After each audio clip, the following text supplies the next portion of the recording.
The storm came out of nowhere. 1 second, the sky was clear. The next, thunder ripped it wide open. 12-year-old Aaron gripped the roots of a colossal tree, rain whipping his face. He'd wandered too far from camp, chasing a beautiful, strange blue butterfly, and now the jungle had swallowed him whole. When the storm finally passed, an eerie silence fell over the rainforest. Mist snaked between the towering trees, and bizarre, echoing cries drifted from the distance.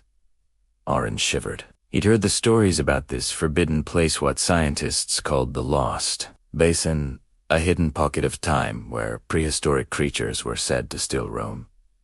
He never believed them, not until the ground began to tremble. Through the mist, a massive shadow moved with a deliberate, heavy gait. Then came a sound, a deep, rumbling growl that rattled Aaron's bones. He froze as a hulking shape emerged upon Rakos, the infamous terror bird.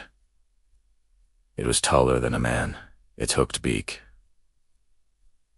gleaming menacingly. It stared at him, its eyes filled with hunger, its feathers bristling with aggression. Aaron spun around to run, but his foot slipped on the slick, wet ground. He tumbled down a steep slope, landing hard among a tangle of ferns.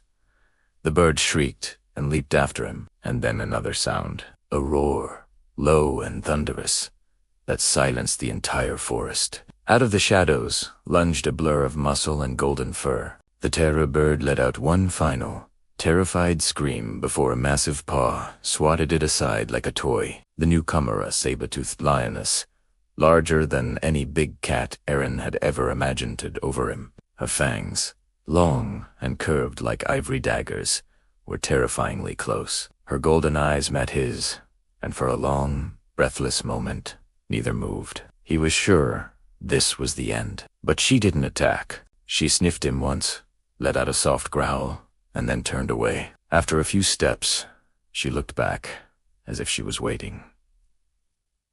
Trembling, Aaron got to his feet and followed. The lioness led him through the dense jungle, past giant, ancient plants and steaming geothermal pools. As the sun began to set, she guided him into a rocky hollow, hidden behind a curtain of thick vines. There, nestled against her side, were two tiny cubs. They were perfect little replicas of her, blinking up at the human boy with pure, innocent curiosity. Aaron stayed completely still, hardly daring to breathe. The lioness lay down beside him, her warmth radiating like a furnace. For the first time since the storm, he felt a sense of safety. Days turned into an unknown number of weeks. The lioness, who he started to call Mother Fang in his mind, would hunt, bringing back food for her cubs. She would tear it into small strips for them, and sometimes she would leave a piece near Aaron.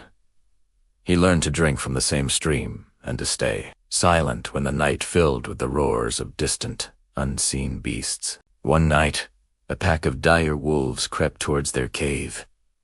Aaron woke to a chaos of snarls and growls. Mother Fang stood her ground, bleeding but unyielding, a fierce protector until the wolves finally fled. He helped her clean her wounds with leaves and fresh rainwater, whispering to her in a trembling voice. She couldn't understand his words, but she remained still, her eyes soft and trusting. Weeks later, a rescue team finally found him. They had followed his fading footprints and the tracks of predators that shouldn't exist. They were stunned to find him at the edge of a clearing, pale and thin, but alive. Behind him, in the shadow of the trees, a massive silhouette watched over him. Her golden eyes glinted one last time before she melted back into the forest. Aaron never saw her again, but he never forgot. Years later, when he became a biologist and returned to that same rainforest, he wore a necklace. On it was a tooth, old and cracked, that he had found near the cave where she had kept him safe. People said it was impossible,